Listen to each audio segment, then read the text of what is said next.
The Age of Surveillance Capitalism, The Fight for a Human Future at the New Frontier of Power by Shoshana Zuboff.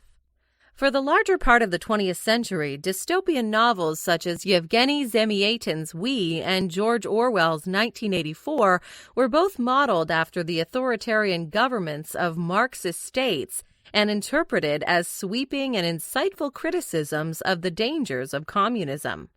Just a few decades after the end of the Cold War, the very same books can be taken as warnings of something far more sinister and more disempowering: surveillance capitalism. Fundamentally anti-democratic, this new economic logic was first identified, named, and elucidated by American scholar Shoshana Zuboff in a series of remarkably prescient articles, the first of which appeared in the pages of the German newspaper Frankfurter Allgemeine Zeitung in 2013. Published in 2019 and clocking in at 700 pages, densely populated with the original concepts and chilling forewarnings, The Age of Surveillance Capitalism is the pinnacle of Zuboff's efforts to understand the perverted logic of 21st century capitalism, and her most thorough attempt to unmask the bloodless battle for power and profit furtively waged by Silicon Valley billionaires against the future of the entire humanity. Get ready for a necessarily brief but enlightening historical outline. The two modernities. Capitalism may evolve in response to the needs of people in a time and place, but people also evolve in response to the new conditions that have been made for them by capitalism. This was something French sociologist Émile Durkheim noticed in 1893, remarking that while to economists the division of labor consists in greater production, to people it is just a necessary consequence of the phenomenon. They specialize not to produce more, but to survive in a new environment. Over many millennia, this mutually reinforcing feedback mechanism resulted in unprecedented economic growth and, more importantly, the advent of the individual. For hundreds of thousands of years, each human life was foretold in blood and geography, sex and kin, rank and religion. But then, thanks to the Industrial Revolution, life stopped being handed down one generation to the next, according to the traditions of village and clan, and it became individualized for great numbers of people as they separated from traditional norms, meanings, and rules. This was the first modernity. As liberating as it was for many people, this new industrial society retained many of the hierarchical motifs of the older feudal world in its patterns of affiliation. People were still given social roles and were expected to suppress any sense of self that spilled over its edges. During the first modernity, as best exemplified in Henry Ford's assembly lines or the factory-like education system of Victorian England, capitalists were interested in collective solutions and not in the growth of self.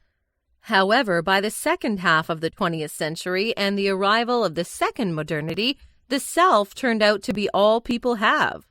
It happened more or less by accident.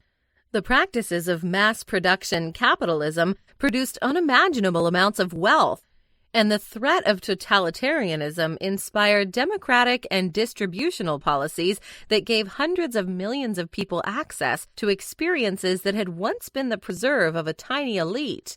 Suddenly, Western societies became societies of individuals, and formal laws started acknowledging the sanctity of individual life. Now, many other parts of the world can be described as such. We're not born anymore with fixed roles. Nothing is given to us either. We can renew, renegotiate, and reconstruct anything: family, religion, sex, gender, marriage, career, etc., on the terms that make sense to us. The promise of a third modernity. The second modernity produced a new kind of human being, an individual interested in information. When your destiny isn't fixed and you can become the author of your own life, the more information you have, and the better you can translate it into skills and connections, the more you're in control of your own story. This demand for data summoned the internet and the burgeoning information apparatus into our everyday lives. In unexpected twists, it also helped to enable surveillance capitalism. At the beginning of the 20th century, during the first modernity, Ford didn't need to care about the individual preferences of his customers. The only way he could produce cheap cars was if he produced them for the masses. His famous maxim, "You can have any color car you want so long as it is black," summarizes both the process of mass production but also the undifferentiated psychology of the mass consumer. A century after Ford, Steve Jobs and Apple thoroughly inverted the experience by developing tools that shifted the focus of consumption from the mass to the individual, liberating and reconfiguring capitalism's operations and assets. As revolutionary as it was when it first appeared, a compact disc was still a mass product produced and owned by institutions, containing a specific and definite collection of songs. However, the iTunes platform and the iPod device made it possible for listeners to continuously reconfigure their song lists at will and thus recreate the product they owned in step with their ever-changing individual preferences. Unlike compact discs, and just like people, no two iPods were the same. Just as Ford tapped into a new mass consumption, writes Zuboff, Apple was among the first to experience explosive commercial success by tapping into a new society of individuals and their demand for individualized consumption. Soon enough, new companies such as Google and Facebook brought the promise of inversion to life in new domains of critical importance, rescuing information and people from the old institutional confines, enabling us to find what and whom we wanted, when and how we wanted to search or connect. The subversion of the promise. The Apple inversion promised something utterly new, urgently necessary, and operationally impossible outside the networked spaces of the digital. By customizing the supply, it individualized the demand and ratified our newly discovered feelings that we are not just cogs in a large mechanism, but human beings that matter. For millions of years, producers of goods were indifferent to individual needs. Now, doors were opened to the possibility of a new rational capitalism able to reunite supply and demand by connecting us to what we really want in exactly the ways that we choose. If history has taught us anything, it's surely that one should fear whenever promises inflate. In theory, communism was supposed to be the most genuinely democratic political system, but in practice, it produced some of the most brutal totalitarian regimes in history. Quite similarly, the promise of a new rational capitalism concerned with the individual and tailored to their needs gave birth to the panoptical tyranny of the Silicon Valley and reduced humans to something less than customers, employees, or even products, namely, to raw material for new procedures of manufacturing and sales. Blame it on neoliberal and libertarian thinkers. In their attempts to discredit the centralized economy of the Soviet Union, many of them, Nobel Prize laureates Milton Friedman and Friedrich Hayek most prominently, heaped effusive and extravagant praises upon the self-regulating market, and even going so far as to misrepresent their predecessors, advocated for a less regulated economy. Under Jimmy Carter and Ronald Reagan, the United States accepted their ideas and, law by law, dismantled the necessary network of institution-integrated measures and policies designed to check the action of the market relative to labor, land, and money. Subsequently, and in varying degrees, these new fiscal and social policies spread to Europe and other regions. Indeed, they resulted in economic growth, but they also resulted in unwarrantable social and economic inequality. Most importantly, they also brought about the subversion of the promise and rational capitalism, because as institutions stopped regulating corporations, corporations started amassing wealth and power. Recognizing the gap between the non-existent laws for online privacy and their sophisticated tools for collecting individual information, they also started amassing detailed, granularized data on each and every human being on the planet. This gave rise to surveillance capitalism. What is surveillance capitalism? As defined by Zuboff, surveillance capitalism is a new economic order that unilaterally claims human experience as free raw material for translation into behavioral data, and later uses this data for hidden commercial practices of extraction, prediction, and sales. Although some of these data are applied to product or service improvement, Zuboff elucidates further, the rest are declared as a proprietary behavioral surplus fed into advanced manufacturing processes known as machine intelligence and fabricated into prediction products that anticipate what you will do now, soon, and later. Finally, these prediction products are traded in a new kind of marketplace for behavioral predictions, something Zuboff calls the behavioral futures markets. Let us break the process down and explain each of these terms individually, with reference to the practices of Google, the pioneer of surveillance capitalism. The raw material, behavioral surplus. Each of your Google search queries produces a wake of collateral data, such as the number and pattern of search items, how a query is phrased, spelling, punctuation, dwell times, click patterns, and location. Google's engineers initially used this data to improve the search results and spur product innovations such as spell check, translation, and voice recognition. However, they neither knew what to do with the waste, the surplus of information, or how to monetize it. Then one day, they discovered a way to translate its non-market interactions with users into surplus raw material for the fabrication of products aimed at genuine market transactions with its real customers, advertisers. In other words, they stopped mining behavioral data strictly to improve their service for the users and started mining it with the goal to match ads to their users' interests, which they realized could be safely deduced from the collateral traces of online behavior. Henceforth, Google Ads became the company's main source of revenue and remains so today. In other words, and quite literally, just as the raw material of the Industrial Revolution was coal, the raw material of the age of surveillance capitalism is your behavior. The means, machine intelligence. During the Industrial Revolution, steam engines and trains transformed coal into energy and power.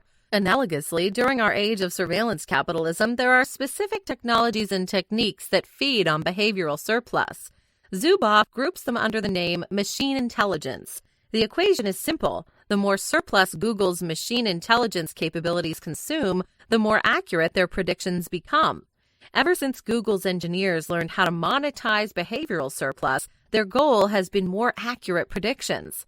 Gone are the promising days when their objective was to develop a perfect search engine for the greater good of humanity. Now they work for money and power. In the words of Kevin Kelly, the founding editor of Wired magazine, although it seems like Google is committed to developing its artificial intelligence capabilities to improve search, it's more likely that Google develops search as a means of continuously training its evolving AI capabilities. The products, prediction products. With the help of machine intelligence, Google can process behavioral surplus in ways that are of interest to many people. These ways are what Zuboff terms prediction products. Designed to forecast what users will feel, think, and do in the future, prediction products go beyond pure supply and demand capitalism because they allow corporations to evolve in response to future needs. There are many people wealthy enough to pay millions of dollars to know what you're doing, but there are also a few who are willing to pay billions to know what you are going to do in the future. Prediction products are how Google can get away with claiming that it is not selling your personal information to anybody. The truth is, it's not. It's selling predictions, but such that only can be manufactured with the help of its own advanced machine intelligence and only from its own world historic private hoard of behavioral surplus. The marketplace, behavioral futures. Advertisers were the dominant players in the early history of surveillance capitalism. However, in the same way that Ford's new system of mass production was only incidentally about automobiles, the new prediction systems are only incidentally about ads. In both cases, the systems can be applied to many other domains. Any actor with an interest in purchasing probabilistic information about our behavior and/or influencing future behavior can pay to play in markets where the behavioral fortunes of individuals, groups, bodies, and things are told and sold, writes Zuboff. The future is instrumentarian. In capitalism, as we noted in the beginning, products appear in response to needs. However, in surveillance capitalism, rather than working to please you, corporations are using you to earn money.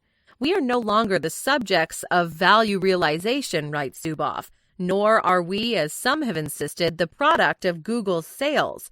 Instead, we are the objects from which raw materials are extracted and expropriated for Google's prediction factories. Predictions about our behavior are Google's products, and they are sold to its actual customers, but not to us. We are the means to the other's ends. Strictly Kantian speaking, nothing can be less ethical than this. Unfortunately, in the real world, it can.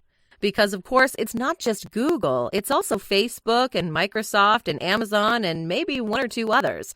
The competitive dynamics between these companies have led their engineers to find ever more predictive sources of behavioral surplus, such as our voices, our personalities, and even our emotions, and develop even better AI-based models to process them. Eventually, surveillance capitalists discovered something magicians and illusionists have known since the first abracadabra, namely that the best way to predict a person's behavior is to push it in the desired direction. So they started nudging, coaxing, tuning, and herd influencing people's behavior toward profitable outcomes and introduced the world to a new, even more rogue stage of surveillance capitalism. The surveillance capitalists of today aren't interested in merely automating information flows about us. They're interested in automating us. In the process of achieving this, they produced a new species of power that Zuboff calls instrumentarianism. Instrumentarian power, she explains, knows and shapes human behavior toward others' ends, aiming to organize, herd, and tune society to achieve social confluence, in which group pressure and computational certainty replace politics and democracy, extinguishing the felt reality and social function of an individualized existence. Orwell was afraid of police-state totalitarianism and spoke of the pervasive and panvasive political entity Big Brother. Zuboff, on the other hand, speaks of the ubiquitous sensate, networked computational infrastructure that she calls Big Other, and warns that we're on our way to becoming something worse than a police state, an instrumentarian collective. In totalitarian states, she opines, you know the face of the enemy and who to rebel against. In our instrumentarian world, the enemy is faceless, and rebelling against them means rebelling against your own convenience. Although it is not murderous, writes Zuboff, instrumentarianism is as startling, incomprehensible, and new to the human story as totalitarianism was to its witnesses and victims. Totalitarianism was a political project that converged with economics to overwhelm society. Instrumentarianism is a market project that converges with the digital to achieve its own unique brand of social domination.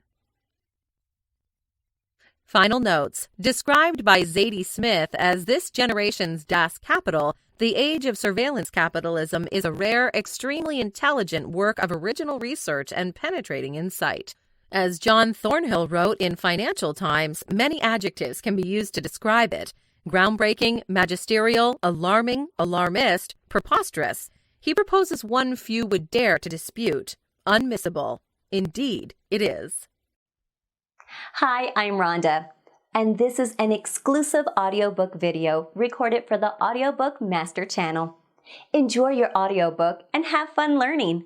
Don't forget to subscribe and hit the notification button so you'll get updated on our next upload. If you liked the video, give us a thumbs up and say your thoughts about the book we just covered. Do you want to listen to a summary or review of a book that we haven't covered in the past? Say it in the comments below or send us a message. Don't forget to check our other uploads. Enjoy listening!